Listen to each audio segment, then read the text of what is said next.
તો હવે સમાચારોમાં તરફ આપણે આગળ વાત કરીએ અંબાજીની. તો અંબાજી ખાતે વહેલી સવારથી જ માર્ગ પરના નડતરરૂપ દબાણો દૂર કરવાની કાર્યવાહી હાથ ધરવામાં આવી છે.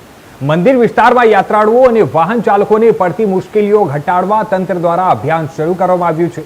જણાવી દઈએ કે અંબાજી મંદિરના ગેટ નંબર 7, 6 અને 5 નજીક દબાણો દૂર કરાતા ટ્રાફિક વ્યવસ્થામાં સુધારો થવાની આશા વ્યક્ત કરવામાં આવી રહી છે.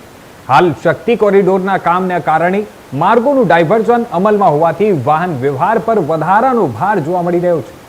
આ પરિસ્થિતિને ધ્યાનમાં રાખીને ખાસ કરીને પોલીસ અને સ્થાનિક તંત્રે સંયુક્ત રીતે કાર્યવાહી હાથ ધરી છે.